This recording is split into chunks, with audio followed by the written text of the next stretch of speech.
repetition of similar types of abductions, mass abductions of students in their dorms at night. Gunmen come on motorbike and cart them off into nearby forests. And these latest kidnappings seem to be motivated by ransom. It seems that this is happening at a time when the Nigerian economy is doing particularly badly.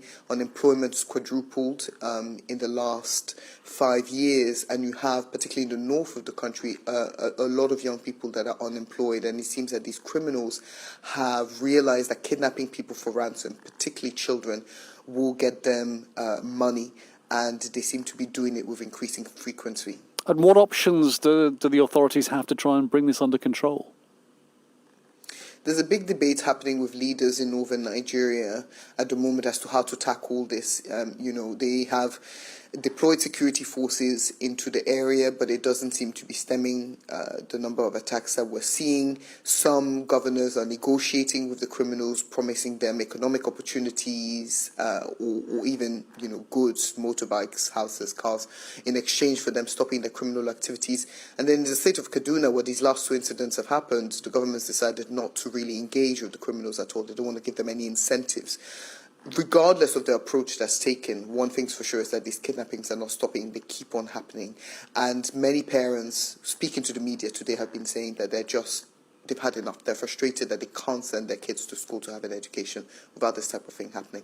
All right, thanks, Mayani. That was Mayani Jones in Nigeria. This is Andrew Peach in London. You're with the BBC World Service, and Julie has the headlines. Tajikistan says more than 1,000 Afghan government soldiers have fled across the border for their own safety as the Taliban capture more territory. More than 100 school children have been kidnapped in northwestern Nigeria in the latest in a spate of abductions for ransom in the region. And the Russian health food chain Breakfiller has triggered a storm of criticism for posting an online advertisement showing a lesbian family before removing it and apologising. The whole campaign was called Recipes for Happy Families. After a backlash, they dropped the advert featuring a lesbian family to replace it with a different one. Then there was another backlash from people who didn't like that decision, perhaps like the original advert. I asked Vitaly Shevchenko from our Russian service to tell me more. The way it started, this food chain called Vkusville, they put up an article called Recipes for Family Bliss, which basically consisted of interviews with their customers. And 2 of those customers happened to be a lesbian couple. And the article and the accompanying picture went up on the company's website and its social media accounts. Shortly after that, both the company and the couple who were identified started receiving threats, some of them of physical violence. And that highlighted divisions within Russian society. Some people were very, very against the ad, and others said, well, it's good that somebody is standing up for LGBT rights in Russia. Well done, Vkusville. But next thing on Sunday, people in Russia noticed that the article was replaced with an apology. And the original picture, was replaced with a photograph of a heterosexual family. That's interesting because so far the story could have played out in many countries around the world, but it's surprising that the company then changed tune and decided to pull the ad and apologise for it. Do we know why they did that? In Russia, there's a law which bans what it calls propaganda of homosexual or non-traditional relationships. But Vkusville did not refer to that. Instead, they said that the original article, had hurt the feelings of a large number of people, their customers, staff, partners and suppliers. And they said that it was put up because of a mistake made by unprofessional staff, for which they apologised. Vkusville now taking quite a strong view about this. Give me some sense of the level of homophobia there is in Russian society that apology may or may not be referring to. Well, the first thing we need to remember about Russia and the government in Russia is that it's based on very traditionalist values. President Putin, whenever he gives long speeches, he mentions that Russia is very firmly rooted in its traditions and it's not going to change them to please the West. The state ideology feeds off this feeling of homophobia, which is pretty prevalent in Russia, you can say, And at the same time, the message that people hear through various channels, including state TV, that makes them, less receptive to LGBT values. That's Vitaly Shevchenko from BBC Russian. Gay rights activists in neighbouring Georgia have cancelled the last event of Pride Week in the face of violent attacks in the capital Tbilisi. In a statement, the organisers said they couldn't risk people's lives but would carry on with the fight for dignity. More from our Europe regional editor Mike Sanders.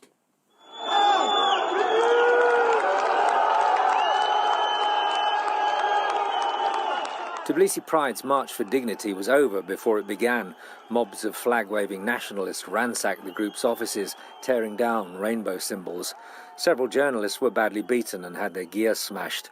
One Orthodox priest told the crowd they were entitled to use violence to defend the nation. Church leaders disavowed the statement but opposed the march. Tbilisi Pride accused officials of encouraging attacks and said the Prime Minister, Irakli Garibashvili, had tried to switch the blame onto the organisers. 20 foreign embassies joined President Salome Zorabishvili in condemning the violence. Many, but not all, coronavirus restrictions are likely to fall in England in 2 weeks' time, according to the British Prime Minister Boris Johnson. He said vaccines had weakened the link between infection and hospitalisation, but some restrictions, such as isolation after contact with someone who's tested positive, will remain for now. Our political correspondent Rob Watson told me more about why now's the moment for this. The rationale is from the government and to some extent from the scientific advisors, well, if not now, when? And I think more specifically, I think the idea is that, look, if you waited to the winter, you will have flu infections to deal with. And so it's better to do it now. And that in any case, it may be that, let's say you were to delay the lifting of all these restrictions, all you do is you just shift the number of deaths later in the year, but that unfortunately you would still get them.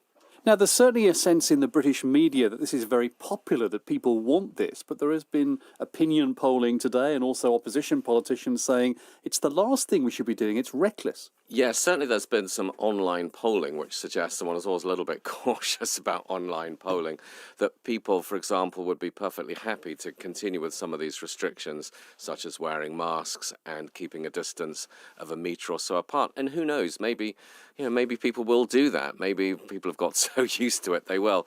But contrary-wise, there is certainly a very strong current in the governing Conservative Party from its, what you might call its libertarian wing, and certainly on the more right-wing newspapers in the country to kind of call this Freedom Day, everybody can't wait. But I think clearly, feelings are ambiguous after so long. And Britain's in a unique position here because it's vaccinated more people than most other countries. The rest of the world is watching what happens if you ease restrictions and rely on the vaccination to keep people safe. That's what's so fascinating. I mean, we are living here in the UK in this almighty laboratory, if you like, of interest to the entire world because, sure, on the one hand, July 19th is a pretty revolutionary moment, right? I mean, Britain is going to be going back, or England at any rate, to what life was like pretty much before COVID. So fairly extraordinary after all this time. But absolutely, it's like a laboratory for the rest of the world in the sense that Britain will be the first country in the world, anywhere, to be lifting all of these restrictions as infections are rising and doing so on the basis that, look, we think vaccinations have broken the link, and also on the basis that it's probably best to lift restrictions in the summer rather than in the winter. Our political correspondent Rob Watson.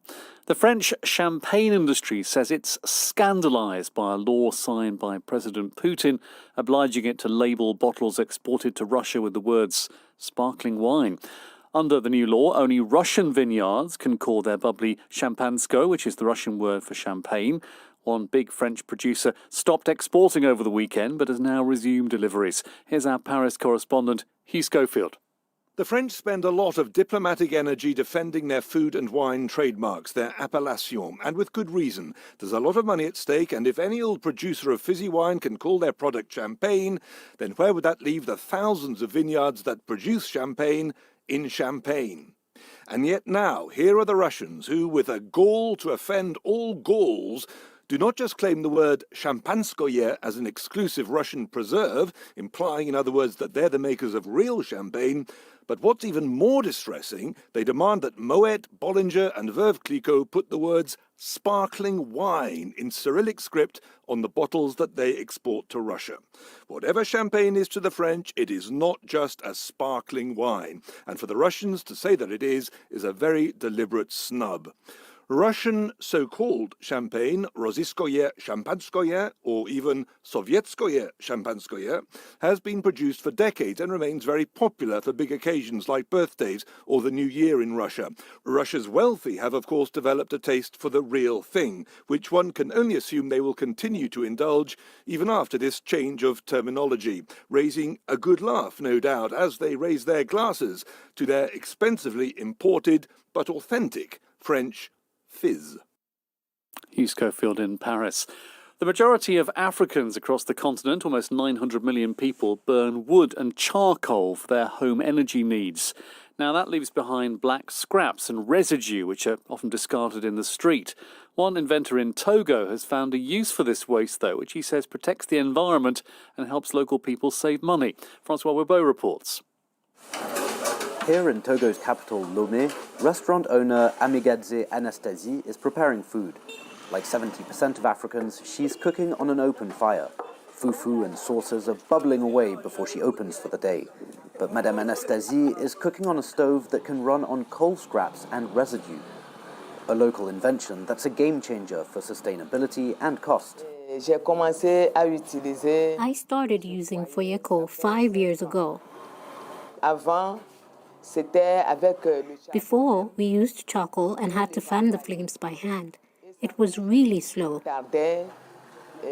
and meant that one of our cooks was always busy keeping the fire going.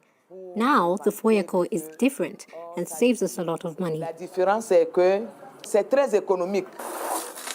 Inventor Edouard Akakolado is shoveling coal scraps onto the stove. He says it can even cut down on cooking time. It's got a small fan on the side that blows air onto the coal scraps, which activates the fire and keeps it burning. You don't need to buy charcoal because it uses recycled coal scraps, and you prepare food much faster because it reduces cooking time by half. It's good for business, and it's better for health too. This new stove generates less smoke than traditional models. Breathing these toxic fumes can cause a variety of issues, including emphysema and lung cancer. The WHO even estimates that they kill twice as many people as malaria globally. Having more fuel-efficient stoves can also help fight climate change. It's estimated 7% of global greenhouse gas emissions come from burning coal and firewood. Giving a second life to coal scraps could also reduce the pressure on our planet's forests. The other option is to use a solar panel. Solar energy is free, and coal scraps are found in the street for free. So you're basically cooking for free, while protecting the environment. You're saving both time and money. As an innovator, I want to provide solutions for my community. While I go to the market or just walk through the streets in my neighborhood, I see all this coal waste on the ground. It's made up of little bits and scraps of charcoal, which are thrown out onto the street. And to me, that's an environmental issue. That's why I built the Foyeco, to help recycle all those coal scraps, which most people see as trash, to add value and be able to use them as fuel in the Foyeco. Unless renewable alternatives become more affordable, firewood and coal are likely to remain the dominant source of energy for many households on the continent. But until then, inventors like Edouard show us that simple ideas in life can make a big difference. Francois Webeau in Togo. A school in the UK has won the inaugural Maths World Cup. For the past few weeks, more than 30,000 children aged 7 to 11 from schools all over the world, including India, South Africa, the US, Australia, Malaysia and Oman, have been battling it out. And Nikki Cardwell has been following the competition for us. This is what maths used to sound like. 1 times 2 is 2. 2 times 2 is 4. But for the past few weeks, more than 30,000 children all over the world have been doing maths like this. 15, 20. The competition pitted small teams against each other in tasks that combined mathematics with physical activity. So, times table circuits had children doing jumping jacks or running on the spot while reciting a given set of tables. Simon Says takes a traditional children's game and throws in sporadic maths tasks. The competition was created by Gavin Mayer, an entrepreneur who gave up a successful career as a Goldman Sachs banker to try to change the way maths is taught in schools. Everything that we've designed came from my own experiences as children of being disengaged in the classroom, my eyes glazed over, staring out of the window, thinking about lunch. I didn't discover mathematics until my late teens, and I often wonder how good could I have been had my teachers found a way to engage me at primary school. Tash Wenban teaches at Sale Primary School in the Australian state of Victoria.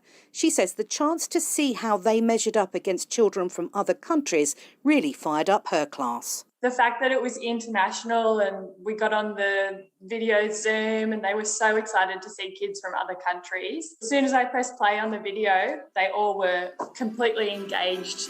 The winners of the first ever Mathematics World Cup are the Green Dream Team in Mrs. Bush's class from Squirrel Heath Junior School in England. The announcement came as a complete surprise to the pupils of Squirrels Heath Junior School in Romford. Autumn Farrow, Sam Lowe and Reese Denwood, who are all 9, were on the winning team. We thought we were all down and we weren't going to win, and then we actually won. I thought we had a very good chance, but I didn't think we'd come top of the whole world. We were really surprised and shocked. I did cry of joy. But what about the 30,000 children who didn't win? Damien McGuinness is head of maths at the Virgin Mary Girls National School in the Republic of Ireland. They feel that they have done well, but they can do better. So they've already asked about doing it next year and they're already looking to improve on their place. It's healthy competition. It's very important. Our main story, more than 1,000 Afghan soldiers have fled to neighbouring Tajikistan after clashing with Taliban militants. The troops retreated to save their own lives, according to a statement from Tajikistan's border guard. More at bbc.com/news. From me, Andrew Peach. Thanks for listening. Coming up next, you can hear Sport Today, and in half an hour, it's the climate question. Climate change is upsetting centuries-old water patterns, leading to droughts and floods, which in turn feed conflict between countries.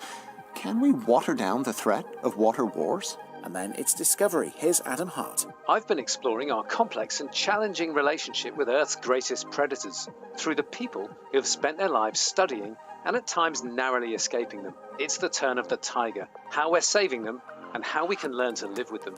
At 21 GMT, it's Hard Talk. Here's Zainab Badawi. Cameroonian-born scientist Professor Christian Happy spells out his vision of how Africa could lead the way in scientific research on pandemics such as COVID. I believe that Africa has what it takes to be the global leader. If Cuba has developed a vaccine today, why not Africa? That's all still to come from the BBC World Service. Hello, I'm Lee James, and this is Sport Today, live from Wimbledon on the BBC World Service, bringing you the sports stories the world is talking about. After a day of rest, there's one final manic Monday. All men's and women's last 16 matches are being played, with both world number ones, Novak Djokovic and Ashley Barty, through to the quarterfinals. And history was made by Tunisia's Ons Jabeur. Plus, we take a look at the task facing Patrick Vieira at Crystal Palace as he returns to manage in the Premier League. More in 2 minutes. BBC News with Julie Candler. Russia, Iran and Turkey have suspended diplomatic operations at their consulates in the northern Afghan city of Mazar-e-Sharif as the Taliban make sweeping advances across the region. Over 1,000 Afghan government soldiers have fled across the border into Tajikistan.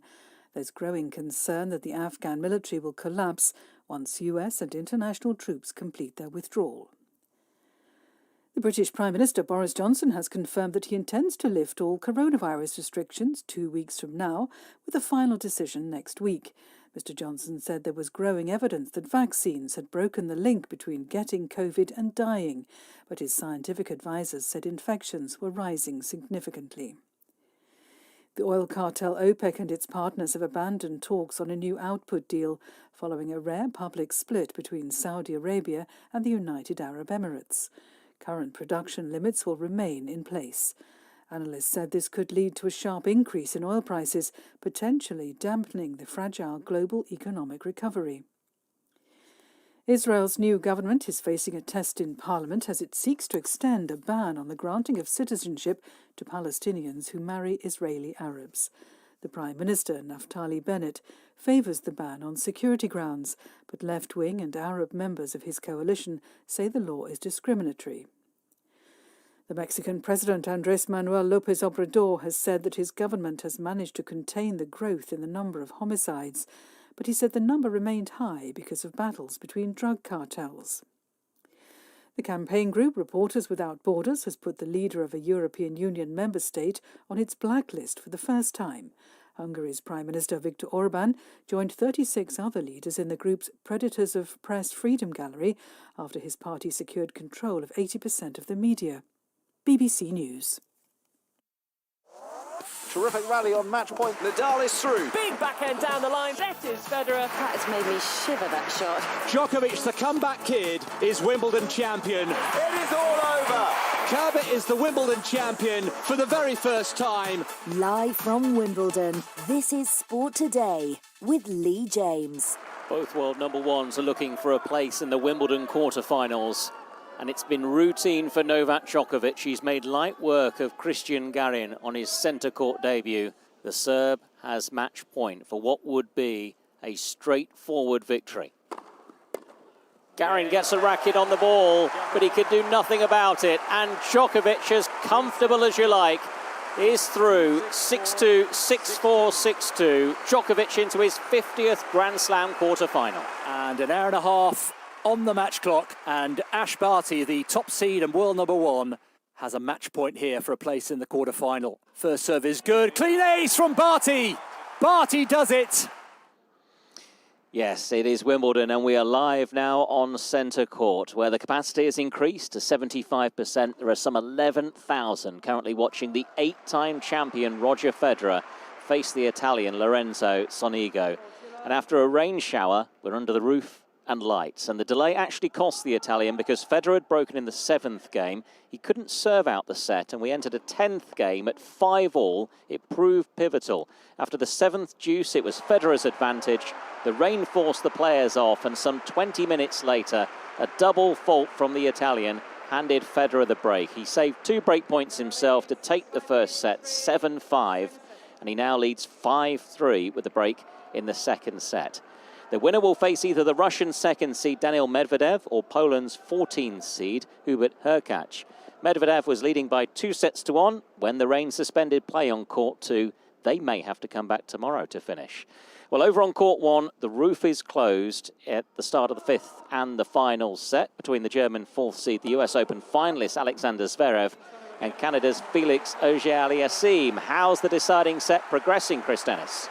Going the way of the Canadian, one of those absolute crackerbox thrillers, Lee, here on court number 1. The story of the match so far, Auger-Aliassime took the first 2 sets and looked very comfortable indeed. Back came Zverev, the number 4 seed, to take the next 2, to take us into a decider. Then we got the rain that you mentioned before, and we had to come back under the roof with Auger-Aliassime with an early break, but Zverev came back and levelled up. And in the last few minutes, Auger-Aliassime, this precocious talent from Canada, seeded 16 here, has gone ahead by a break again, and there's so much at stake for both these players. Sasha Zverev has never reached the quarter-final here at Wimbledon. He's reached the quarter-final at all 3 other Grand Slams, and Auger-Aliassime has reached 8 finals in his young career. He's lost all 8. He now has Tony Nadal, the uncle of Rafael Nadal, in his box, and he's just a game away now from a famous victory here and clinching a place in the last 8 at Wimbledon. 5-3 he leads, final set. And away from Wimbledon, this man is back in the Premier League. Edu is there again for Arsenal, slips it forward, touched by Van Persie. Bergkamp through, Vieira, great chance, flicks it in. Lovely goal. It's beautiful again from Arsenal. It's 3-0, and this time it's Patrick Vieira who's on the score sheet. We'll be discussing the challenges ahead for Patrick Vieira after taking charge at Premier League Crystal Palace. So it is day 7 of the Wimbledon Championships, known as Manic Monday. The final time this will happen with all 16 of the men's and the women's matches being played, because from next year there'll be continuous play throughout the championships, no middle Sunday rest day. It's turning into a wild evening. We could have the conclusion of that match on court 1 very soon. But in the women's draw, Emma Raducanu, the British hope, ranked at 338 in the world, who's had a stunning Wimbledon debut, is still waiting to take on the Australian Ayla Tomljanovic. They'll be on next on court 1. So plenty of drama still to come maybe on this manic Monday. Quite a momentous day as well for Tunisia's Ons Jabeur, who became the first Arab woman to reach the last 8 here at Wimbledon. The 21st seed came from a set down to beat last year's French Open champion, the 7th seed Iga Swiatek of Poland, 5-7, 6-1, 6-1. And after reaching her first Grand Slam quarter-final at the Australian Open last year, Jabeur says she can now start to aim even further this time. I wanted to know the feeling, and it was a great feeling back in Australia 2020. I wasn't expecting to be in the quarterfinals that time, but this time is different. This time I've been going to the second week almost every Grand Slam right now. My goal is to break this quarterfinal and be able to go to the semi, and why not the final. You know, I'm enjoying my time here in Wimbledon. Next round is not going to be easy, so I have to be ready for it. Well, Tunisia's Ons Jabeur is through to the Wimbledon quarterfinals.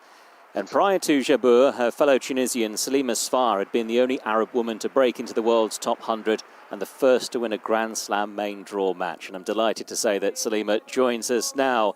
Salima, let's reflect on Ons's match first of all. Then after dropping the first set, that was some comeback from her. Sure, hello there.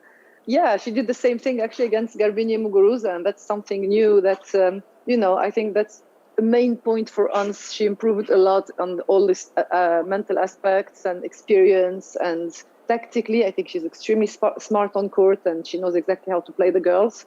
But most of all, this confidence that she got, that now she believes in herself and believes that she can win against anyone, and that makes a huge change, and I think everybody can feel it now. So yeah.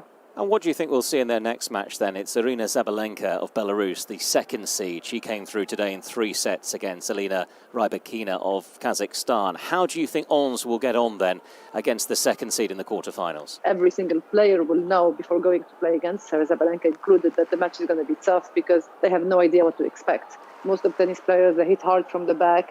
We can see sometimes the same kind of shots and points. Against Ons, every player will be going on court with a lot of doubts, with a lot of unknown, let's put it this way. So it's uncomfortable to play against her. Against Sabalenka, the first serve is going to be key for her, without any doubt. And it's going to depend a little bit also on Sabalenka's level during the service games, because same thing for Aryna, she really needs her first serve. Well, it's going to be a huge one, of course, and what a stage, a Wimbledon quarter-final now. She has been a trailblazer. She's been making history throughout her career, winning a WTA title, becoming the first Arab woman to reach a quarter-final of a Grand Slam. She didn't break into the top 100, though, until she was 22. What do you feel has really made the difference then, Salima, now for Ons? Again, I really think that she learned to believe in herself, and I'm going to say this because I think it's a very important point. But first of all, I want to congratulate her team, her husband, who is the physical coach, Karim Kamoun, and then her tennis coach, Aysam Jalali. But also, and this is something we don't talk about enough, but more and more, thankfully, she is with Melanie Maya, who is also the mental coach there. She used to be my mental coach. Unfortunately, I met Melanie at the last year of my career, and I always told her if I have one regret, that I would have met you way before, because she is magical, and it's a really crucial point to a tennis player. And I really feel like if I had these tools before, I could have done much better and enjoy it much more. So what happened 4 years ago, I introduced Melanie to Ons, and Ons was still young enough, she was 21 or something. So I kind of wanted to share something that I didn't have with someone to give the opportunity. And today Melanie is there with her in Wimbledon, and it's just extremely overwhelming to see that, because I know how much she helped her improve on the mental aspect, on the confidence, on how to deal with stress, on how to believe in herself, which is, again, the base of everything. It's easy to say, believe in yourself, but there is a lot of work behind. Today, when I saw Melanie there with all the team, just a beautiful moment, Yeah, absolutely. And Ons, I was just going to say, has done so much, obviously, for tennis in Tunisia, across the region in North Africa, but you were forging that path in your career. What was that like for you then, breaking down those barriers as an Arab woman, as a player coming out of North Africa? The way I see it is that when I started, there was no one who broke into the top 100 before me, man or woman, in Tunisia, or no woman in the Arab world. So basically, I didn't have someone who made me think, even subconsciously, oh wow, this is possible. I have a direction to aim to, you know. So that was, I guess, my role to do it. It wasn't easy at all. But then once that door was open, that small road was open, I think Ons took it with and made it like a magical motorway, you know, like a highway. So so this highway, this road became bigger and bigger, and that's the purpose really, because now there's going to be a lot of more space for other Arab women on that road. Not only Arab women, actually, even men, even boys, because we can talk about so many reasons why we don't have enough champions, why this, why that. The reality is this, is that, you know, in order to do something, to achieve something, you need to believe it's possible. And it helps when there is a seed put there in your subconscious that somebody else before did it, and, you know, it makes it more possible to your mind. Well, never mind a motorway, it would be a 6-lane highway if she were to become the Wimbledon champion. Do you believe she could go all the way? Really, I do. Honestly, here we go. We talk about belief, I really do. And it's a feeling that I had before the first round. Not just because, you know, I'm Tunisian, she's Tunisian. She has a big chance, and I've put her from the beginning among the 3 favorites to win the tournament. And I really think that I was actually quite realistic. Well, from an expert point of view and not from a Tunisian point of view. Well, if those predictions come true, it's going to be some occasion next Saturday. Salima, for now, thanks so much for being with us. Thank you very much. Thanks a lot for having me. Wimbledon 2021, live from the BBC. That's Salima Spar. Let's take you live over to court number 1, where Felix Auger-Aliassime of Canada has a second match point against Alexander Zverev. Chris Dennis. So tense, so tight. 4 hours, 2 minutes on the match clock. 9,000 fans crammed into court number 1. 40-30, serving at 5-4. Felix Auger-Aliassime, this 20-year-old talent from Canada, has put the first serve on match point into the net. Sasha Zverev, the number 4 seed at the other end, waits for the second serve. And somebody just called out during the point, but it goes on. Auger-Aliassime puts around a forehand, dug out by Zverev. Here's the overhead. Is it the winner? Yes, it is! And Felix Auger-Aliassime sinks to his knees. And finally, even at the age of 20, he's got the big win that he was looking for. 8 finals he's reached in his young career, and he's always come up just short. He took on Tony Nadal, Rafael Nadal's uncle, just to go that extra step, that extra rung up the ladder. And this is the kind of result that he was brought in to deliver, and he has delivered it. It's taken him just over 4 hours, but the crowd rising. Everybody's on their feet to salute this fine young player. He conducts himself so well as Sasha Zverev, the number 4 seed, departs the scene. Disappointed, I'm sure. Another day for him next year, perhaps. But Felix Auger-Aliassime, who took the first set, 2 sets, 6-4, 7-6, back came Zverev to take the third and fourth, 6-3, 6-3, and Auger-Aliassime has taken the fifth by 6 games to 4 and is through to the last 8 here at Wimbledon for the very first time to meet Matteo Berrettini. What a match. Thanks, Chris. Live action with us on Sport Today. You're with the BBC World Service, day 7 of Wimbledon. Let me take you through some of the other key results of the day involving top seeds in the men's and the women's draw. Ashleigh Barty opened up play on court 1 and went through to her first Wimbledon quarter-finals, beating the French Open champion Barbora Krejcikova 7-5, 6-3. Barty says she handled the quick turnaround between the clay of the French Open and the grass court season well. I have an incredible team. I have a great physio, I have a great trainer, a great coach, and we're all very much on the same wavelength when it comes to how we wanted to plan and how we wanted to prepare. And the rehab for me in between Paris and playing here at Wimbledon was as best as we could hope for. But I feel great. I feel like each and every day we continue to do the right recoveries and we try and prepare in a way knowing that I can give myself the best chance to walk out on court. Well, let's go back to court 1 and hear from our winner, Felix Auger-Aliassime. I'm a normal guy from Montreal, Canada, and you know, here I am. Court 1, packed, Wimbledon. I mean, surely the best victory of my life so far, so it was extra special in front of you.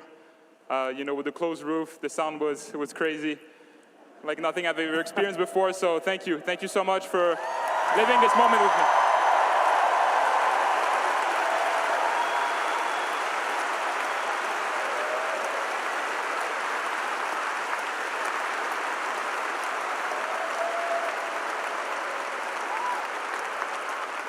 Felix, you've spoken about how important belief is in order to succeed. How hard or easy was it to keep your belief in a match like that today? No, it was super difficult. First, the story is that I've never beaten Alex before. He's such a great player. I always struggled against him. I never won a set, so after 2 sets to love, I had belief, and then he started playing better, serving better, and things got really difficult. When he came back from that break in the 5th set, I really had to dig deep. But again, you guys helped me do that because alone it would have been way tougher. So thank you. That's Felix Auger-Aliassime over on court number 1, having gone through, knocking out the 4th seed, Sasha Zverev of Germany. Novak Djokovic was another winner today on this Manic Monday. He played one of the easiest sets he'll ever have at Wimbledon. The opening set against Chile's Cristian Garin lasted only 24 minutes. Djokovic lost only 1 point on his serve. He went through in the end 6-2, 6-4, 6-2. And Djokovic said his service game really helped him win this match. Today was a very solid performance from the first to the last point, and I was mentally present. I was serving much better and using the court well. From my side, as I said, I served well and comfortable. That's probably affecting the game in general. When I serve well, I'm very satisfied with the way I played today. And I've been speaking to Novak Djokovic's next opponent. It's Hungary's Martin Fucsovics, who knocked out the Russian 5th seed, Andrei Rublev, 6-3 in a deciding set. So how did he turn it round then after going 2 sets to 1 down? I took a toilet break and I calmed down a little bit. And when I stepped back on the court, I told myself, just go outside and try to enjoy the match, even though if you're gonna lose, try to win every point. And I started to play very relaxed, and I started to serve very well. And then I had a lucky break, and then I had a 3-0 lead. And there I had the feeling that I can turn this around. Well, a 6-love bagel and then the 6-3 and the decider, it certainly made the difference. This 9-0, it came very easily. And I was playing really well. And I knew that I will have a breakdown, short breakdown after this very good period.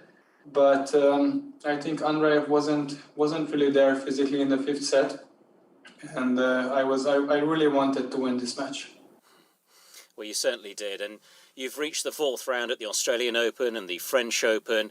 You were a Wimbledon boys champion here 11 years ago. What does it mean, though, after all the years on the tour, to now be at this moment then and playing a quarter-final at Wimbledon? After these years, I think I can handle this victory as a professional player. So I have to stay on the ground and then just focus on the next match. Of course, it's a huge achievement for myself. This is the first time I'm in the quarters. Twice I lost to Federer, and 1 time I lost to Rublev. So I'm super happy now, but looking forward to play Novak in the quarters. I want to enjoy it and try to give everything. That is Hungary's Martin Fucsovics, who is through to face Novak Djokovic in the quarterfinals. Here on centre court, Roger Federer took the 2nd set 6-4 against Lorenzo Sonego, and he leads 2-love with a break in the 3rd set. Let's just move away from Wimbledon, though, for a few moments, because the France World Cup winner Patrick Vieira has described his return to the English Premier League as an exciting new chapter. He's the new manager of Crystal Palace. It's only his 3rd senior coaching role for Vieira, who was captain of the Arsenal Invincibles team. The French football journalist Sarah Manai has been following the reaction in France. So what do they make of his new job at Crystal Palace after 2.5 years in charge at Nice? Well, here in France, I think everybody is quite excited by this news, by him getting appointed by Crystal Palace.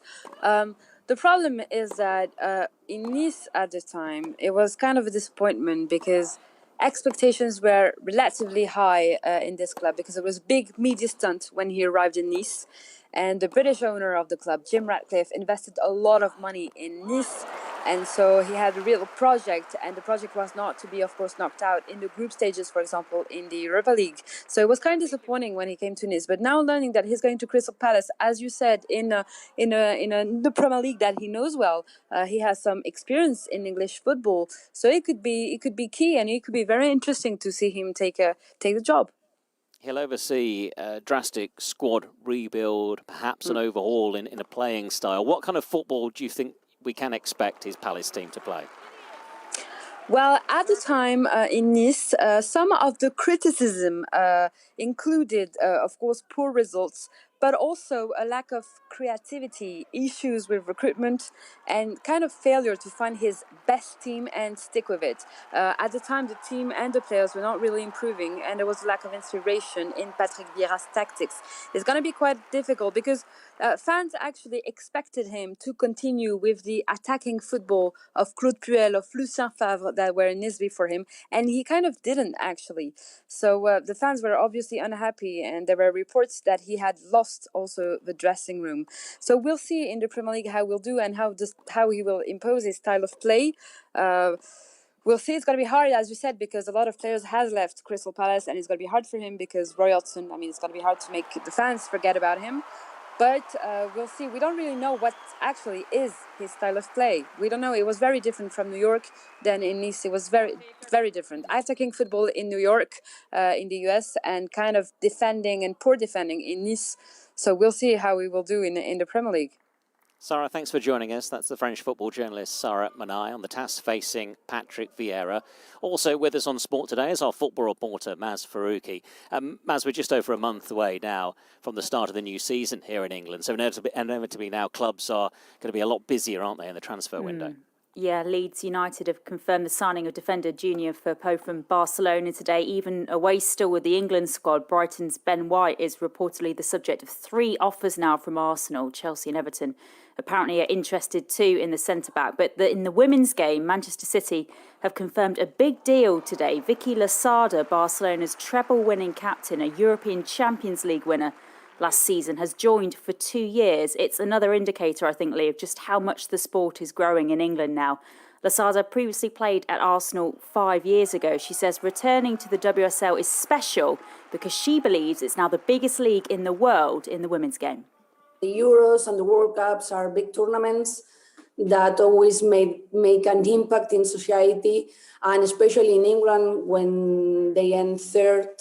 That year was very important for them. I remember the girls saying after coming back to England, more fans in the stadiums, TVs wanting to show the games. And I think for me, the English league is the best league in the women's football. That's Vicky Losada, who's joined Manchester City now a day before his side contests their first Euro 2020 semi-final at Wembley. Italy's vice-captain Leonardo Bonucci has been speaking today, Maz. He has, ahead of that match against Spain, and inevitably he was asked about Leonardo Spinazzola, one of Italy's best players so far this tournament, who ruptured his Achilles in the quarter-final win over Belgium. Bonucci says if they get to the final, they're going to dedicate the match to him, how positive he's been despite his injury. Bonucci also spoke about his Juventus club teammate Alvaro Morata. The Spain forward has a really tough European Championship at times. He revealed both he and his family have been threatened when he missed a penalty early on, for instance. Bonucci saying today, Morata is a close friend of mine. He's a great guy. And the Italy boss, Roberto Mancini, has also been speaking in the last few hours. He refused to be drawn, though, on his side's better form heading into this semi-final, saying, Lee, Italy are 50% the favourites, but Spain are also 50% the favourites. That is Maz Faruqi, our football reporter. And elsewhere today, South Africa's rugby union squad are isolating for the second time in 8 days after a positive coronavirus test. The Springboks are due to play Georgia on Friday with their 3-test series against the British and Irish Lions beginning on the 24th of July. So Federer leads with a break and by 2-0 here on centre court against Lorenzo Sonigo.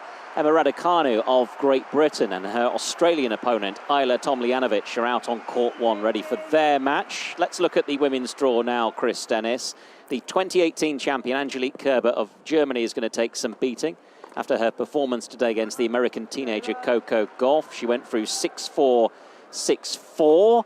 How is the rest of the draw looking then, and how much of a threat is Kerber going to be?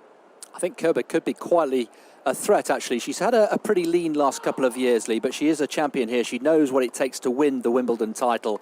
So she's just been rather under the radar and could be a potential opponent for Ash Barty. In the bottom half of the draw, victories today for Karolina Pliskova, the number 8 seed, and also for Victoria Golubic, actually, the Swiss player who came through against Madison Keys. Something of a surprise there. And then we've got Ons Jabeur, who we mentioned earlier on, against the number 2 seed, Arina Zabalenka, at the bottom of the draw. So just the one spot to be filled in the women's draw, Raducanu against Tomljanovic, and they're about to get underway, as you say, here on court number 1. Yeah, they've been left waiting very late, haven't they? Just study up the results in the men's draw for us. We had a real marathon match among them, didn't we? Yes, we did. Karen Khachanov from Russia, nearly 4 hours to get through against Sebastian Korda, who had a terrific run here over the last week or so. Khachanov winning 10-8 in the 5th set. He'll now play Denis Shapovalov. Matteo Berrettini, we mentioned earlier on, he's through, looking very, very good indeed. And he'll be the next opponent for Felix Auger-Aliassime, who in the last half an hour or so has come through his match against Sasha Zverev. Yeah, so I mentioned that Medvedev and Hurkacz will probably have to wait until tomorrow and come back. And just a brief word on the players in front of you, Chris. This is tough, isn't it, being scheduled late on court with the quarterfinals tomorrow? Just about to turn to 8 o'clock in the evening local time, and whoever wins this match will be back out in quarter-final action tomorrow. And if it's, well, let's imagine it's Emma Raducanu from a British perspective. Ash Barty, who awaits the winner, finished her match at 3:30 local time today. So she's had far more rest and, of course, some recuperation for that quarter-final. Yeah, the match just about to get underway here. Raducanu against Tomljanovic for the right to meet Ash Barty in the last 8. Manic Monday continues, and it's good to have Borg back at Wimbledon. 40 years after Borg's last Wimbledon final, beyond, that is, the defeat to John McEnroe, the 5-time champion's son Leo made a winning start to his Wimbledon career. The 18-year-old beat Marco Topo in the boys' singles in 3 sets. So the action continues then under the lights on court 1, and here on centre court, Federer on his way, though, 4-love in the 3rd set. You can follow the action across the BBC, but from all of us on Sport Today, live at Wimbledon, it's goodbye. Sport Today is a BBC Sport production for the BBC World Service. This is the BBC World Service with Noura Fakim exploring what it's like to be mixed race in today's society. My mum is Moroccan and my dad came from Mauritius, and I spend a lot of time talking with people about being mixed race. You're now in a 2nd generation of mixed race people, so people have more mixed role models. I'll be reflecting on what these changes mean. The Mixed Beat. Saturday at 11 GMT. And in 30 minutes, Discovery. Tooth and Claw. I'm Adam Hart. I've been exploring our complex and challenging relationship with Earth's greatest predators through the people who have spent their lives studying and at times narrowly escaping them. In the last of the series, it's the turn of the tiger, how we're saving them and how we can learn to live with them. This is the BBC World Service, the world's radio station.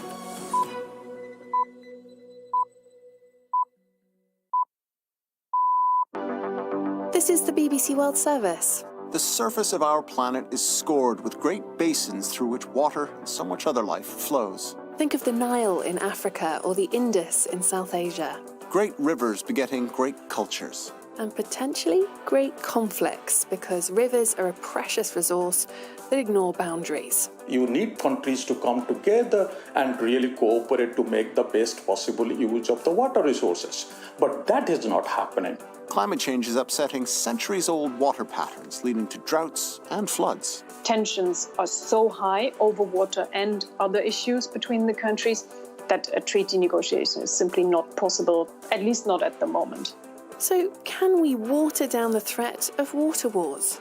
We'll hear about 2 rivers in Africa, one where tensions are rising and one where cooperation is at the fore. The climate question starts after the news. Hello, I'm Eileen McHugh with the BBC News. Russia, Iran and Turkey have suspended diplomatic operations at their consulates in the northern Afghan city of Mazar-e-Sharif as the Taliban make sweeping advances across the region. The speed of the Taliban advance has raised concerns that the Afghan military will collapse once US and international troops complete their withdrawal. Yogita Lamai is in Kabul. As foreign forces are leaving, violence is rising and it's a very sharp escalation. The Afghan government and its forces are battling the Taliban in as many as 20 of this country's 34 provinces. We are hearing every day claims from the Taliban that it's taken over new districts. Over the last couple of days, we've particularly heard from the province of Badakhshan that they've taken over districts. We've also heard of defections of Afghan soldiers crossing over the border into Tajikistan to try to escape. The British Prime Minister Boris Johnson has confirmed that he intends to lift all coronavirus restrictions 2 weeks from now, with a final decision next week. Mr Johnson outlined what this would mean. We will remove all legal limits on the numbers meeting indoors and outdoors. We will allow all businesses to reopen, including nightclubs. We will lift the limit on named visitors to care homes and on numbers of people attending concerts, theatre and sports events. We will end the 1 metre plus rule on social distancing and the legal obligation to wear a face covering, although guidance will suggest where you might choose to do so, especially when cases are rising and where you come into contact with people you don't normally meet in enclosed spaces, such as obviously crowded public transport. But government scientific advisers say the incidence of the COVID-19 is significant and there are risks involved. A court in Honduras has found a former executive of a construction company guilty of masterminding the murder of the high-profile indigenous and environmental campaigner Berta Cáceres. 7 other men, including the hired assassins, had already been convicted for their role in her death. Our America's editor Leonardo Rocha reports. The court ruled that David Castillo planned the murder and hired the gunman who killed Berta Cáceres in her home in southwestern Honduras in 2016. Ms. Cáceres had been leading the fight against the Aquasarca hydroelectric dam project in indigenous lands. The contract to build the dam had been awarded to Mr. Castillo's company, DESA. Mr. Castillo, who was also a former military intelligence advisor, will be sentenced at a later date. But for the family of Berta Cáceres and campaigners, there's a sense of relief. They fear that he would walk free because of his connections in government and business. BBC News. Israel's new government is facing a test in Parliament as it seeks to extend a ban on the granting of citizenship to Palestinians from the occupied territories who marry Israeli Arabs. The Prime Minister, Naftali Bennett, who's from a far-right faction, favours the ban on security grounds. But left-wing and Arab members of his coalition say the law is discriminatory. At least 140 students are feared to have been kidnapped in northwest Nigeria following the latest attack on a school. Mahini Jones is in Lagos. We spoke to a parent who told us that in the early hours of Monday morning, around 2 a.m., a number of armed gunmen stormed a Baptist school in Kaduna. They came in through the back, they knocked down a fence. A mother we spoke to said there were as many as 60 gunmen and they abducted the students with them. This is happening at a time when kidnapping is increasing right across Nigeria. There's an economic crisis here brought on by the fall in the price of oil and the lockdown during the COVID-19 pandemic. Unemployment is on the rise, and it seems that many criminals are turning to kidnapping as a way of making money. The campaign group Reporters Without Borders has put the leader of a European Union member state on its blacklist for the first time. Hungary's Prime Minister Viktor Orban joined 36 other leaders in the group's Predators of Press Freedom gallery. It said that under his tenure, his party had secured control of 80% of the media. Independent journalists were vilified as purveyors of fake news. The French Senate has blocked the latest attempt to bind future governments to a constitutional guarantee that they will fight climate change and preserve biodiversity. The concept emerged from a public consultation that President Emmanuel Macron arranged in reaction to Yellow Vest anti-government protests. President Macron has promised a referendum, but that can't happen until the lower house and upper house agree on a text. BBC News.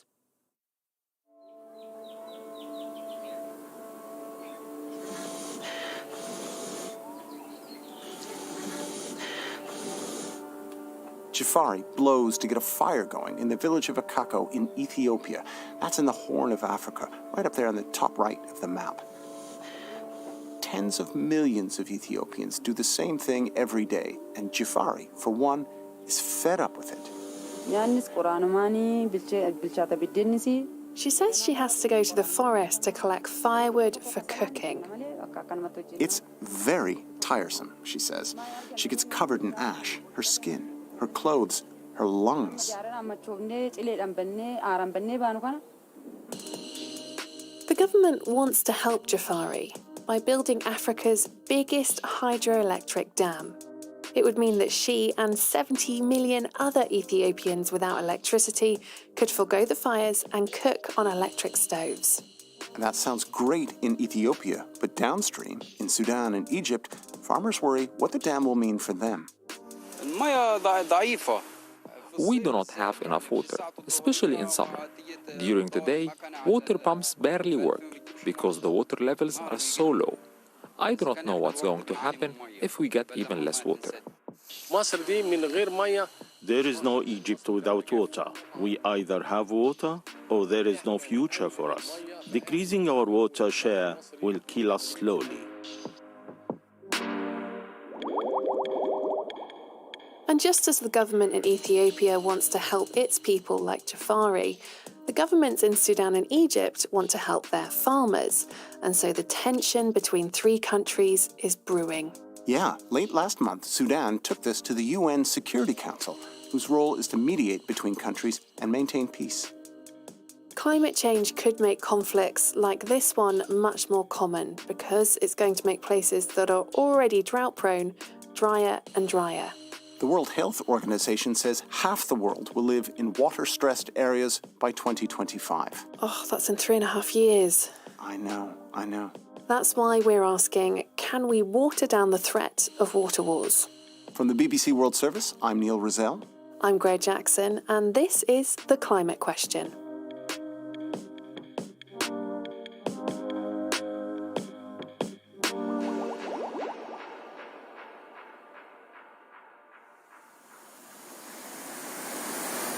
Hear that? That's the sound of the Grand Ethiopian Renaissance Dam. Sounds like a lot of white noise. Or white water. There's millions of litres rushing through. Yeah, it's a big dam. As the name suggests, it's a grand dam. This is Sam Marunga, an editor with BBC Monitoring covering sub-Saharan Africa. He says that when the dam is filled, it will hold 74 billion cubic metres of water. And if you have no idea what that means, like me, it basically means the lake will cover an area larger than London. Huge. When it's fully operational, it will be the largest hydroelectric generating dam in Africa. Really a dam on a scale that you haven't seen in Africa before. Wow, okay. And why does Ethiopia want a dam that's so big?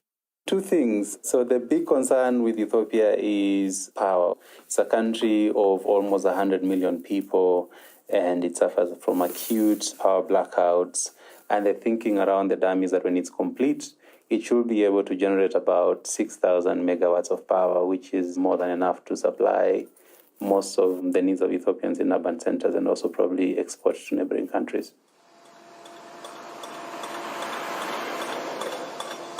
They started building the dam 10 years ago. They started filling it last year, and they're doing it in phases. The next phase begins this summer, but it'll be another 6 to 7 years until it's done. And this is why Sudan and Egypt, the countries downstream, are pretty alarmed. Here's Egypt's Foreign Minister, Sameh Shoukry. A colossal project that Ethiopia has constructed across the Blue Nile could endanger the security and very survival of an entire nation. There is a fear in Egypt there will be a drastic reduction in its share of the Nile, so they will not get as much water as they need. And remember, Egypt relies on the Nile for about 90% of all its freshwater needs, so that's a big deal for it. Sudan, too, is worried. Listen to Omar Amir al-Din, the Sudanese Prime Minister's advisor for international affairs. If Ethiopia implements its threat, we will reject this as we have rejected this from the beginning. Sudan was taking a similar tone to Egypt, saying, hold on, we'll have much less water than we've been getting during normal times, And they had not seen any evidence that actually the dam will prevent flooding downstream. So for them especially, and people living on the banks of the Blue Nile. Sudan and Egypt want ironclad assurances on how much water they'll get. But this is hard to establish. And one of the things that I think is holding up a deal is that the technical team don't seem to also agree on actually how the filling of the dam and its long-term operation will impact the downstream countries. And I guess with finding that data and agreeing on that data, there's a certain degree of uncertainty in it anyway because of the effects of climate change. Definitely. And there's concerns also about rainfall patterns as the climate keeps on changing. So there's a fear, especially for Sudan and Egypt, that you cannot guarantee that the Ethiopian highlands will consistently be able to account for that much water flowing into the River Nile. Now, if you put in a dam that is also holding some of that water to generate power, then it just increases that uncertainty, and nobody can conclusively speculate or prospect on how things will pan out in the next few years.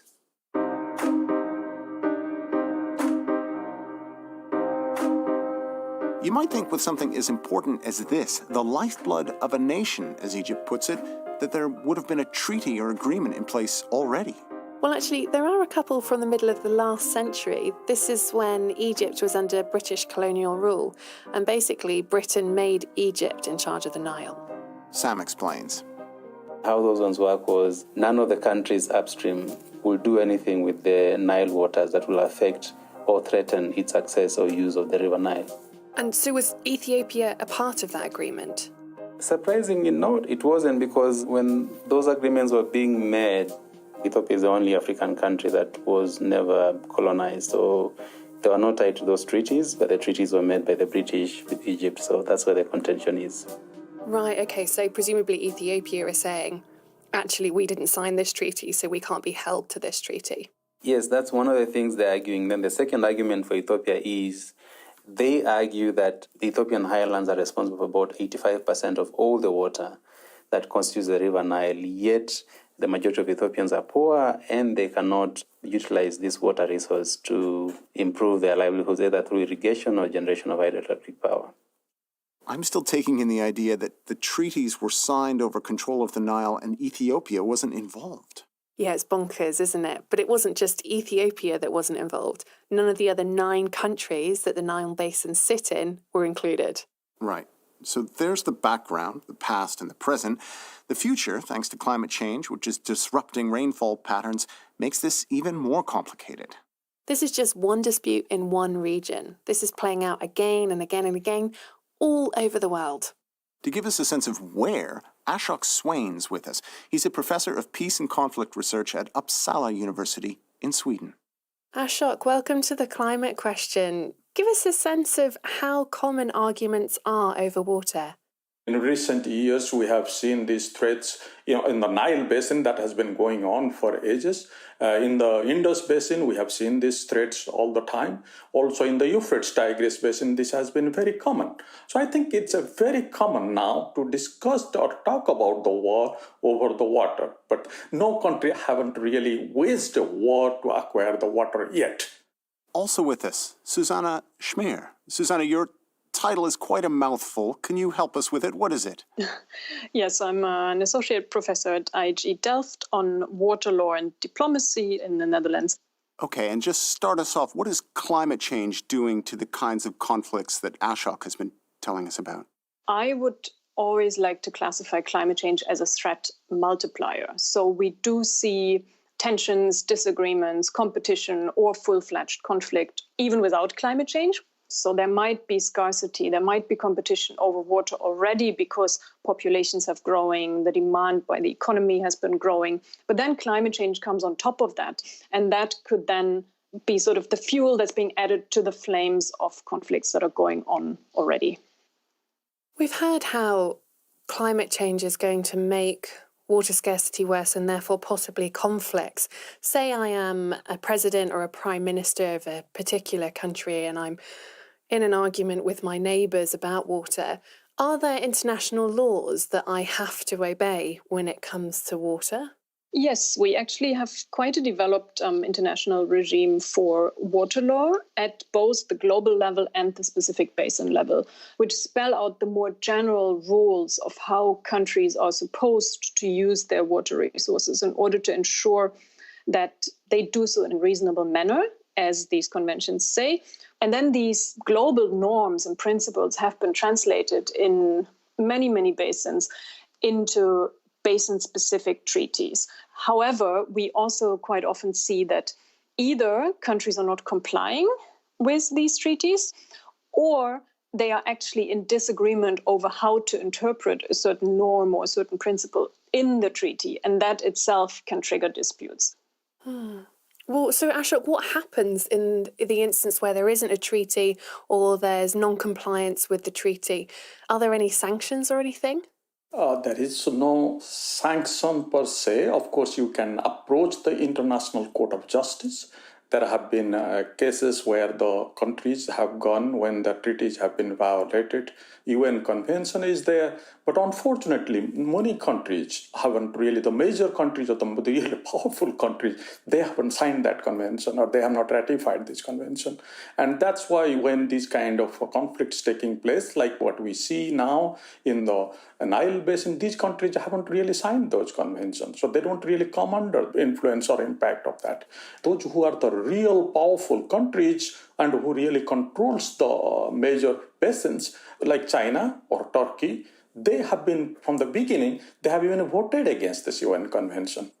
Ashok, that's really interesting. Let's explain that a bit for people. So you're saying there is this convention. Not all countries have signed up to it. And even those who have signed up to it, not all have ratified, which is to say the national legislatures haven't approved them. So the countries don't necessarily have to follow them. Is that right? That's right. 35 countries only have ratified, and most of these countries are in Europe. None of the countries that who have part of these kind of conflictual river basins, they haven't really neither signed it nor ratified it. Well, Susanna, I mean, what's holding back more agreements like the ones you've looked at, which your research show that they do kind of take the sting out of some of these conflicts? What's holding back the creation of more of them? What's holding countries back from negotiating more or maybe effectively implementing the ones that they have is usually more short-term interests, such as building a dam, will provide more benefits to them, to their constituencies, than taking into consideration the effects on neighboring states. And this typically is a rather short-term thinking. Research shows that in the long run, there are a lot of benefits that can be generated from cooperation, be it the multi-purpose use of projects, be it coordinated management that also, for example, allows for flood management and things like that. But of course, that's something that requires more long-term planning, that requires the availability of data and information that's also being shared between the countries. And that combined with nationalist tendencies that we see in quite a few places, and dams especially being symbols often of national development, of national pride, of a country coming out of poverty and being able to build dams. That, I think, is what prevents countries from either entering into treaties or actually effectively implementing the ones that they have. Susanna, you mentioned before that there were other countries that were working in harmonies with these treaties. How common is it that you see climate change drawn up into these agreements? Well, it's actually something that we do not see that much yet, simply because a lot of the agreements that we have today in shared basins date back a decade, 2, 3, sometimes even 5 decades. So then when these treaties were negotiated, climate change was obviously not on the agenda of policymakers, of those who negotiated the treaties, to an extent that they would have included it. Newly emerging treaties are usually doing a bit better, at least taking into consideration climate change. I would, however, argue that a treaty doesn't necessarily need to mention climate change. It doesn't necessarily need to include the words climate change in order for the countries to work together on adapting to climate change. I think some people might find that a bit surprising, though, that you don't think that the words climate change need to be in any of these deals necessarily. But, I mean, surely critics would say, well, I mean, how can you not talk about climate change? I mean, that is the context for all conversations now. How can you not include those words? Yeah, that's definitely a point. And I'm not saying that climate change shouldn't be included. I think I'm coming more from a legal perspective where I'm thinking, what does the text of an agreement allow the countries that have signed up to the agreement to do, even if something isn't mentioned? And most of these agreements, in one way or the other, commit countries to cooperate for the sustainable development of the basin. So even if the words climate change are not in the treaty, the countries are obliged by what they have committed themselves to in the treaty. If the words climate change are not in the text of the treaty, that's not so much the problem. The problem is, are countries actually acting on that? Are they doing something? And I think that's what really matters.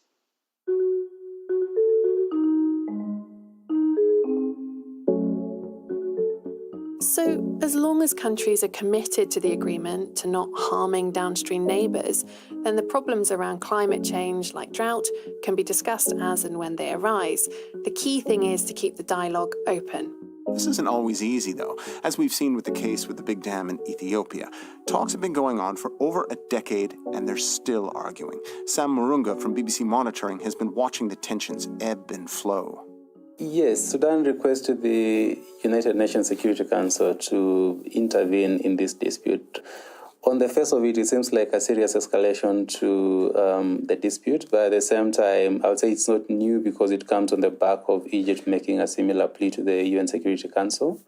Remember, the Security Council exists to prevent war. It has the power to sanction individuals or even countries.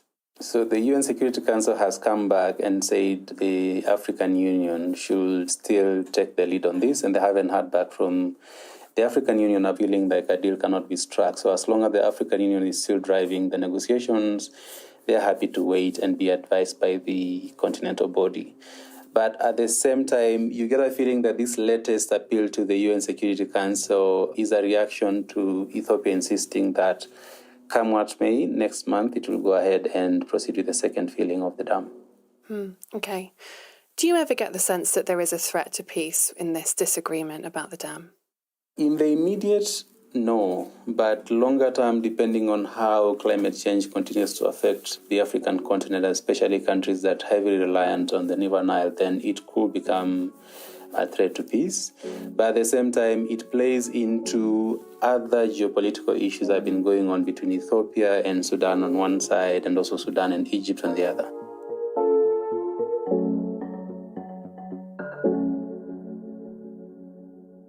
Ashok Swain from Uppsala University in Sweden says the dispute on the Nile could mark a new era for the UN Security Council, but it needs to get up to speed on the politics of water, he says. UN Security Council needs to be prepared. In the future, these kind of crises will come more often. Why I say that UN Security Council is not going to address this at this point? Because UN Security Council hasn't really done this before. No water conflict has gone to UN Security Council. Second thing is that there is a big division exists within the Security Council permanent members now. If you look at the previous meeting of the UN Security Council where they discussed this Grand Renassa Dam, the China had quite clearly supported the Ethiopian or the upstream riparian strands, because China, besides its economic relationship with Ethiopia, itself has taken a position that it will protect the upstream right of upstream countries to build dams. I mean, with more extreme weather events and more issues around water security, I think it's important to understand how we can make sure we can prevent these escalations and make sure that they don't lead to war. Susanna, we've talked about or alluded to how important international laws are and perhaps that they can be built upon. But what other avenues should we be thinking about? Building relations between countries, strengthening regional cooperation, regional integration, be it through cultural ties, through trade, through exchange of students, journalists, civil society engagement, and so on, is definitely a way of building an atmosphere in countries that does not provide the opportunities for political leaders to actually engage in a more conflictive behavior because their constituencies would not approve of that. Also, looking at basins that are beyond what I would maybe call the usual suspects. So we've talked a lot now about the Nile, about the Euphrates Tigris, about Central Asia, the Amudaya, Surdaya. But I think a lot of conflict potential might be flaring up elsewhere, actually, might be flaring up in basins where we've not really looked at. So keeping an eye on what could happen elsewhere beyond these usual suspects, and having some sort of early warning idea for the countries themselves, but also for the international community to be aware of where conflicts might be developing and where early intervention, early action and prevention is necessary, I think is another very important dimension.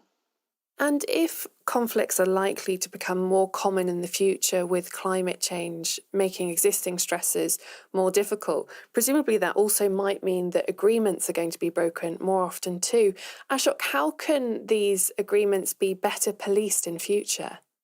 I think it is important that we must have an international institutions developed to look at particularly, conflict management mechanism, because the existing agreements will come under serious challenges, and also it is getting more and more problematic to sign the new agreements. But the problem has been the diplomats usually don't understand the water issues.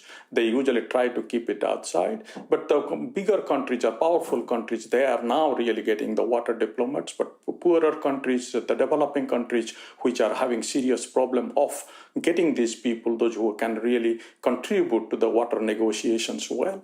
It is very, very important to get a kind of global agreement in place, which will be bringing all the political leaders to understand that they have a serious problem at its place.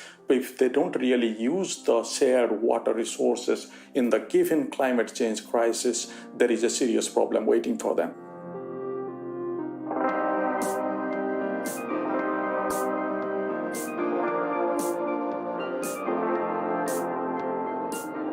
I think we're in uncharted waters, Greya. Humanity has long been juggling competing interests over water. Climate change has the potential to disrupt the systems in place to manage these interests and, as Susanna says, to make the underlying tensions even worse. And it really drives home how important it is for countries to think about their future now, work with each other on how they can manage their shared resources and limit the impact climate change has on our water in particular, especially in parts of the world which are already experiencing water scarcity.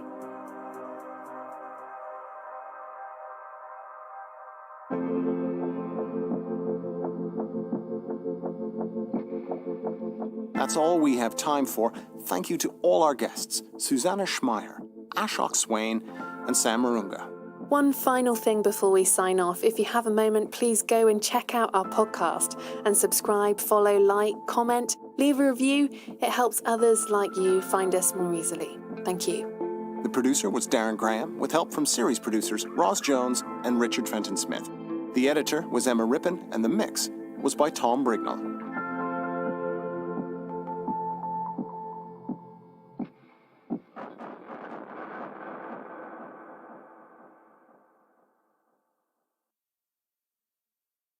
This is the BBC World Service, and here's Caroline Bailey to tell you about one of the world's most fascinating mammals. To some, they're depicted as devil-like vampires, but to others they're believed to bring good luck and fortune. I think one of the things that fascinates me the most is how mysterious they are. Since the arrival of COVID-19, fear of bats has increased, but I've been finding out why they're so important for the environment and medical research. Bats have naturally evolved unique immune systems to allow them to tolerate viruses. We very likely co-inhabited with bats for millennia. Bats are the only group of mammal species that echolocate. Bats are associated with pollinating some plants that have real commercial value. For example, the agave plant. Without bats, we wouldn't have tequila. Bats, friend or foe. Tuesday at 8 and 19 GMT. I'm Adam Hart, and in my series Tooth and Claw, I've been exploring our complex relationship with Earth's greatest predators through the people who have spent their lives studying, protecting, and at times narrowly escaping them. Today we end with perhaps the most recognizable of all the great predators, the tiger. Once common, then on the brink of extinction, the last decade has been one of tiger resurgence. But with more tigers come more problems for the people living with them. Join me, Adam Hart, for Discovery after the news. BBC News. Russia has joined Iran and Turkey in suspending diplomatic operations at their consulates in the northern Afghan city of Mazar-e-Sharif as the Taliban makes sweeping advances across the region. There's growing concern that the Afghan military will collapse once US and international troops complete their withdrawal. The British Prime Minister, Boris Johnson, has said that he will push ahead with the easing of coronavirus restrictions in 2 weeks' time. Infections are rising fast in Britain, but Mr Johnson said the vaccine rollout appeared to have broken the link between getting COVID and dying. A court in Honduras has found a former executive of a construction company guilty of helping plan the murder of the high-profile indigenous and environmental campaigner Berta Cáceres. Ms. Cáceres had been leading the fight against a hydroelectric dam project. The Mexican President, Andrés Manuel López Obrador, has said that his government has managed to contain the growth in the number of homicides, but he said the number of murders remained high because of battles between drug cartels. Israel's new government is facing a test in Parliament as it seeks to extend a ban on the granting of citizenship to Palestinians who marry Israeli Arabs. The Prime Minister, Naftali Bennett, favours the ban on security grounds, but left-wing and Arab members of his coalition say the law is discriminatory. The oil cartel, OPEC, and its partners have abandoned talks on a new output deal following a rare public split between Saudi Arabia and the United Arab Emirates. Analysts said this could lead to a sharp increase in oil prices, potentially dampening the fragile global economic recovery. And a court in Ethiopia has found 3 men guilty in connection with the killing of the popular musician Hachalu Hundessa. His death a year ago sparked waves of ethnic violence that left more than 200 people dead. BBC News. If the lion is the king of beasts, then the final predator in this Discovery series on the BBC World Service, the tiger, must surely be the emperor. Larger than a lion and spectacularly marked with stripes emulated the world over, tigers are deeply rooted in the cultures of nations far from where they roam, occupying a very special place in the human psyche.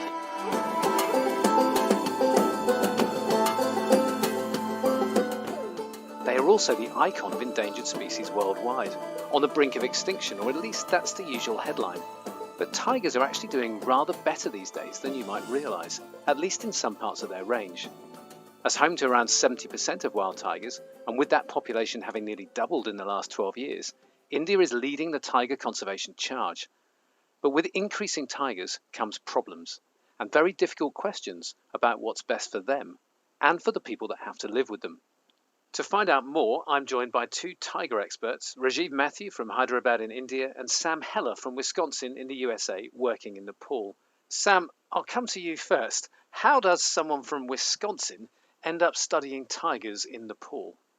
Well, it's a pretty wild story. I did my undergrad at University of Minnesota under Dr. J.L. David Smith, who is one of the biggest tiger researchers, and most of what we know about tiger ecology as far as movement, breeding behavior, and life history comes from his work back in the 80s. So he was the person that was teaching me field techniques in the forests of Minnesota, and then had an opportunity to go practice that in Nepal. And now I'm doing my PhD, having worked in Nepal for almost 7 years now. And I guess that's a good springboard into the next question, Sam, because when I think tiger, I'm thinking India, and we'll come to tigers in India shortly, but you study tigers in Nepal. So just how widespread are they in the world today? Nepal's an incredibly diverse landscape that also includes flatlands in the jungle. Not only tigers, but we've got greater one-horned rhino, Asiatic elephant, sloth bears, leopards, hyenas, wolves. But tigers exist across 13 countries in Asia. So they're a very flexible species. They exist across India, Bangladesh, Bhutan, Cambodia, China, Indonesia, Laos, Malaysia, Myanmar, of course Nepal, Russia, Thailand, and Vietnam. The tigers that live in different parts of their range, do they differ much? How can you tell them apart? So first, tigers are the largest of the living cat species, and we know from genetic research that there's 6 subspecies of tiger. So we have the Amur or Siberian tiger, which I feel like I need to point out are not the white ones. They are in fact orange striped. They're just a lot fluffier. Those exist in eastern Siberia, northeast China. Then we have the Bengal tiger, South China tiger, Sumatran tiger, the Indo-Chinese tiger, and the Malayan tiger. And the largest is up for debate. So in captivity, Amur tigers tend to get really big. And you would guess that because they exist in really cold ranges in Russia. But we have so little wild data on Amur tigers that it's hard to say if they're really bigger than Bengal tigers, which we see in India and Nepal. And a male Bengal tiger can get 200 to 260 kilos, so 450, 570 pounds.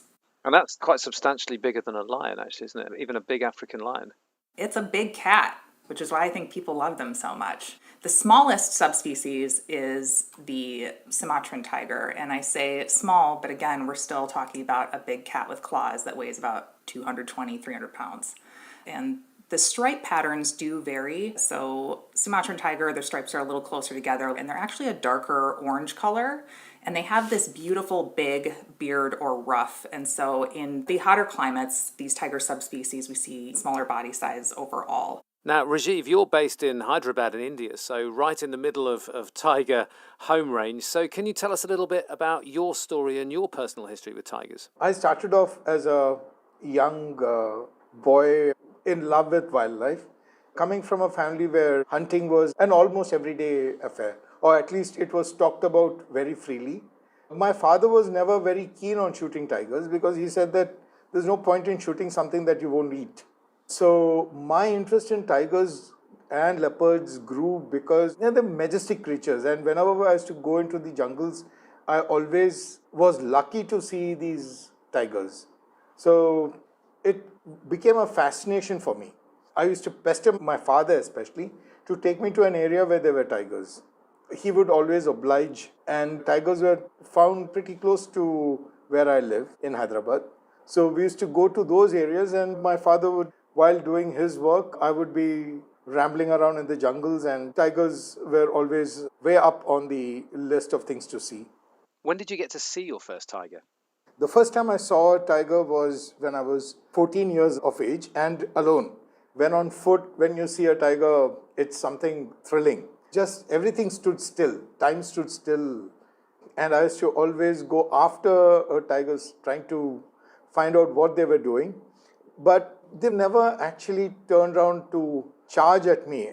That childhood fascination you had with tigers, Rajiv, inspires your work in India today, where tiger populations are on the rise in some areas with terrible costs to people. How bad is it for those that are actually living in these areas? Today I work on the wildlife conflicts because it's just gone through the roof. Now we are seeing a recurrence of tiger attacks and also a lot of revenge killings because of that. Why are tiger numbers on the increase? What's changed? 120 years ago, there was a lot of hunting happening for tigers. They saw a tiger or they put up a bait and then they shot it.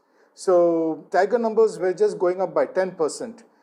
Today what's happened is that because of the protection afforded to them, because the numbers were low, I'm not saying that they are low now, but they were low at one point in time, and the protection afforded to those tigers have increased their numbers exponentially, and the population is spreading in areas where tigers were not there even 200 years ago. So there's no prey base, there's hardly any cover, they're all sugarcane, so they are surviving in those conditions, and it is going to be a grave concern for us, if not today, in the next 2 years at least. So, in the absence of other prey, these tigers are turning to people, which is raising complex issues for tiger conservation in India.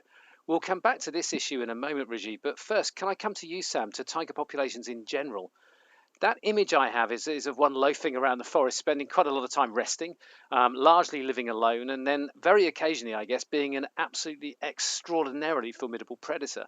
Is that a fair reflection of a day in the life of a tiger?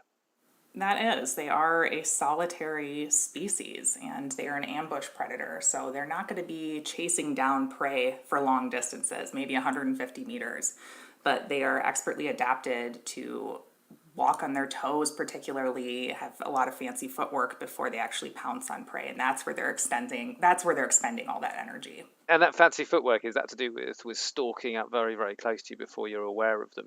That's all part of their ability to be able to get close to prey. Correct, and quietly. So the ability to walk up on your toes helps you sneak up quietly. You see a lot in movies where you hear like these big cats roaring before they attack their prey, and that just doesn't make any sense because they'd never catch anything if they weren't sneaking it up on them. I'm glad you mentioned roaring, actually. I read an account very recently. Someone was talking about how a tiger had roared in front of them and it had transfixed them. They were unable to move. All the advice about what you should do, which we'll come on to later when a tiger's in front of you, all went out the window. And they suggested that this was an adaptation in some way to predation, which seemed to me a little fanciful. What's a tiger's roar for? What sort of vocalizations do these animals make? Tigers are part of the genus Panthera, which includes all the true big cats that have this thing called a hyoid apparatus. And this is like a bone in their throat. Correct. So it's this specialized bone that suspends in the tongue and the larynx. So it allows for a plethora of really complex vocalizations, including roaring, growling, hissing, moaning, and then chuffing, which is like a happy sound. And tigers really only roar. It's a pretty rare vocalization, actually, when they feel challenged or afraid, and it can be heard upwards of 3-mile radius.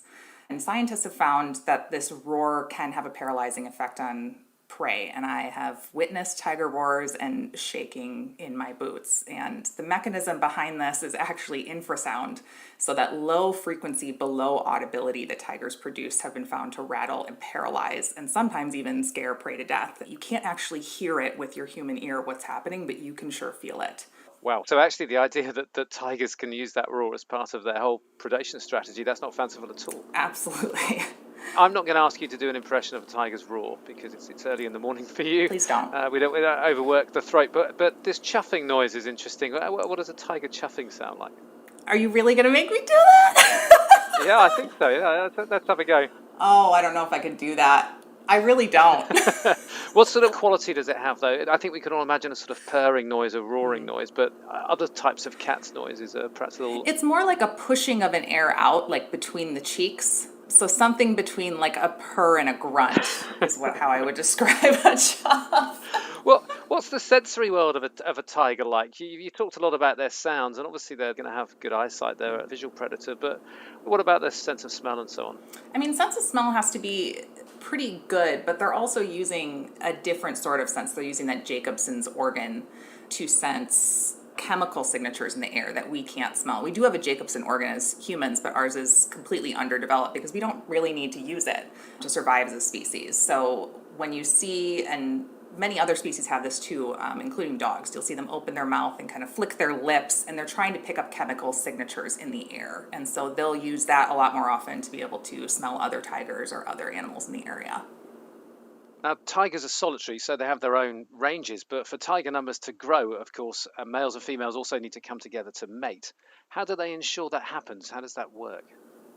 So a male's home range, think of like a big giant circle, and what they need is control over breeding. That's really important to what is determining a male's home range. And then inside a male's home range, think of multiple little circles, and that's where the females are. What sort of areas are we talking about for a home range? So that can vary, again, depending on which tiger subspecies. We've seen that some females can get down to as small as 15 to 20 square kilometers, but typically we're talking well over 30, 50 square kilometers, very large ranges.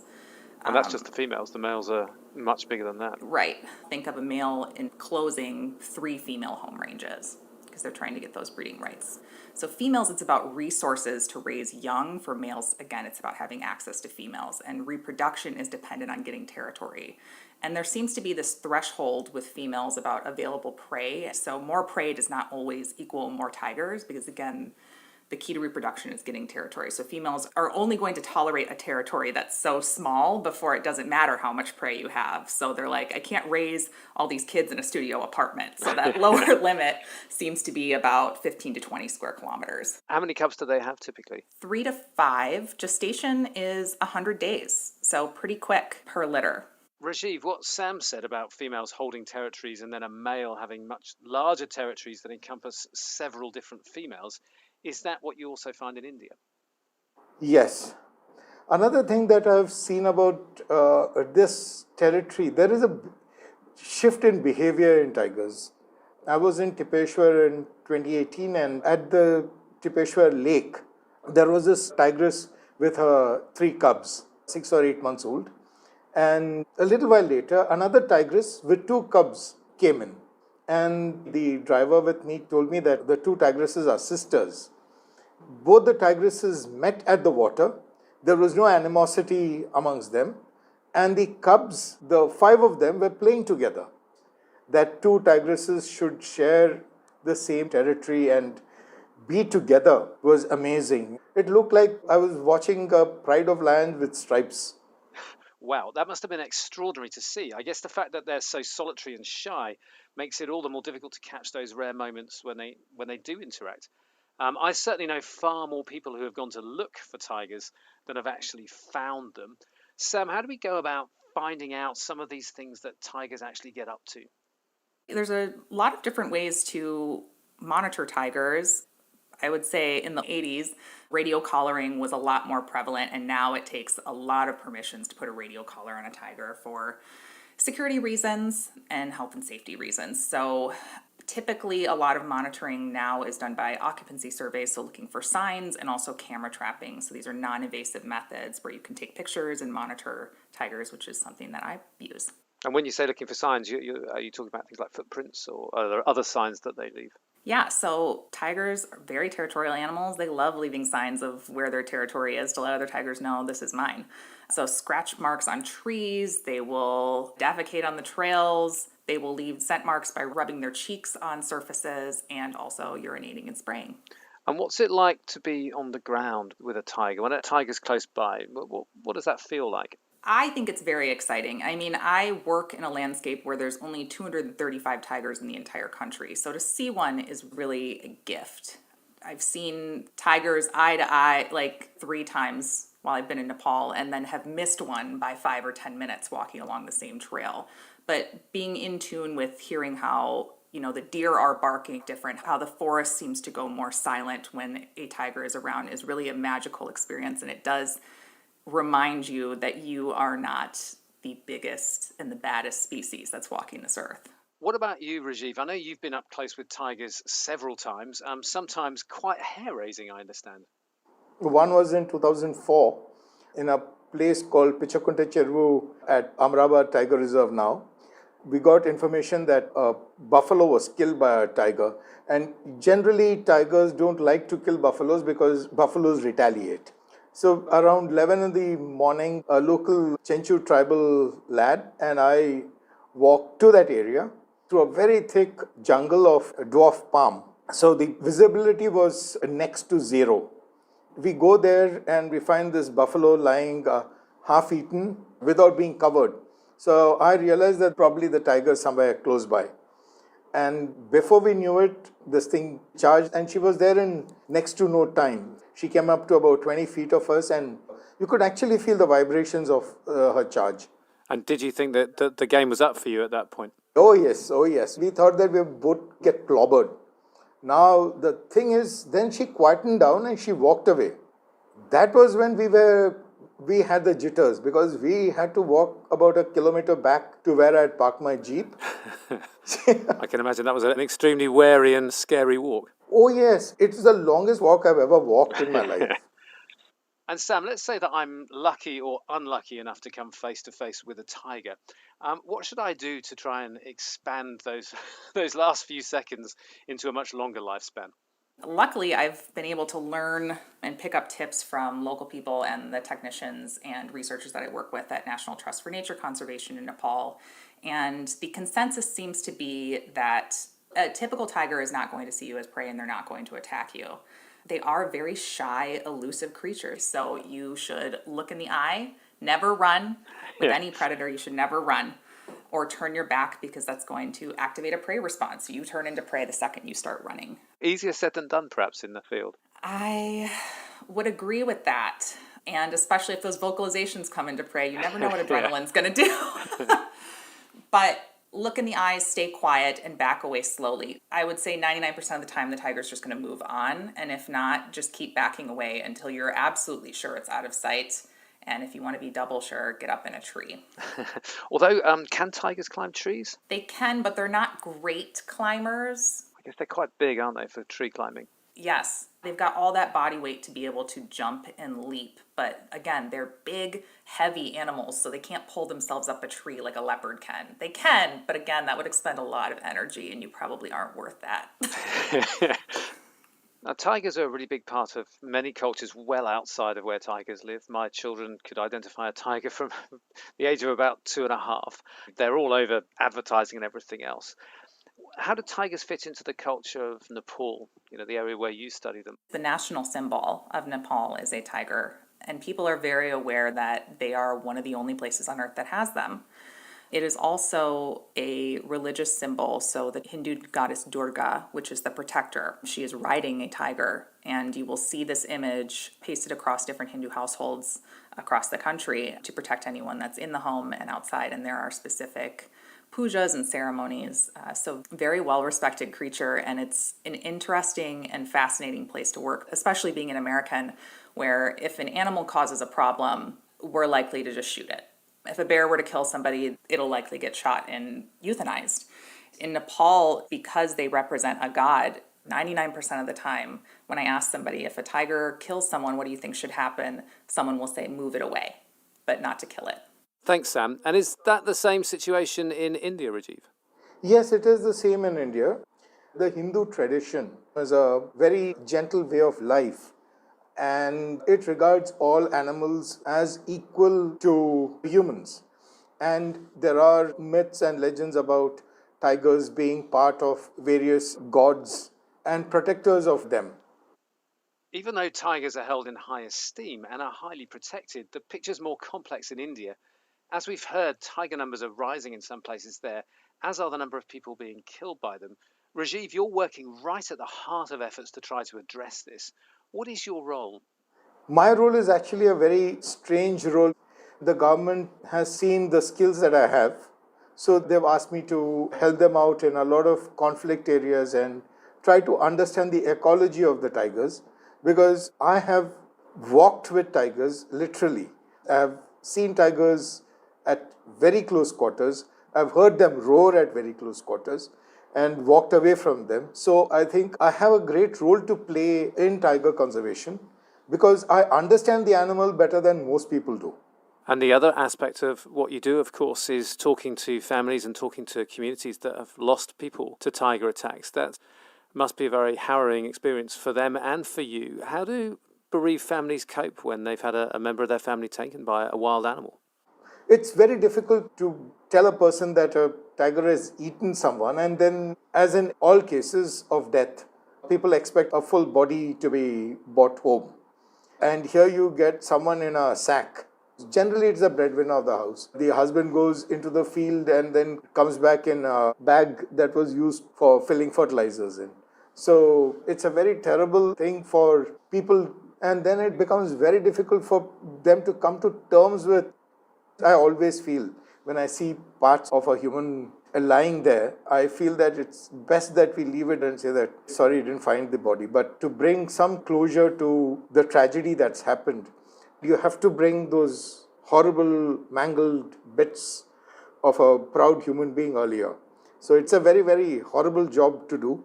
Done it several times, and it never improves with repetition. That's for sure. What's the feeling of people in those communities and in those families towards tigers when something like this happens? They will say that it's fate. Someone has done something, so the gods have wished it.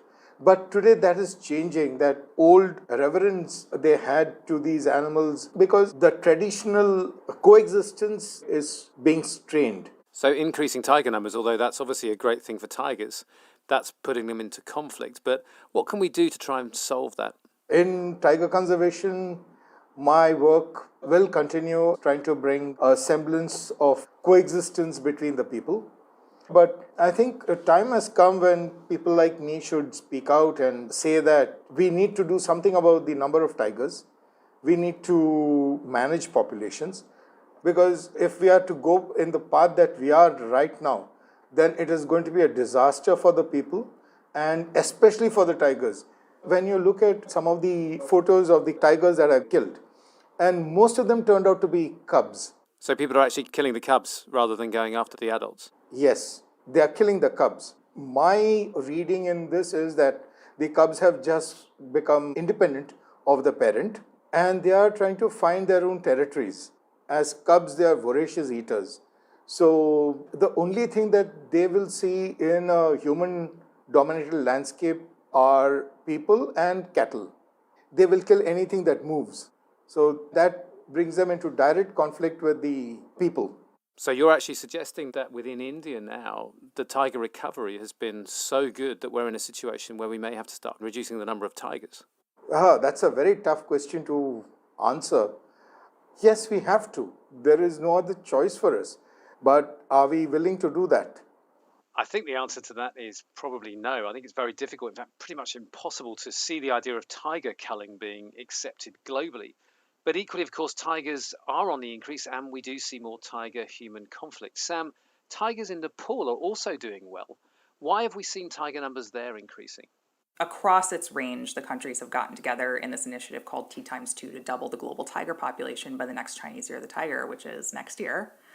And so what they wanted to do was each country is in charge of doubling their tiger population, and Nepal was actually the first one to achieve that. So going from 198 to 235 as of the 2018 census in Nepal. The reason that we have so many tigers in Nepal today is because of communities managing forests and increasing tiger habitat through that.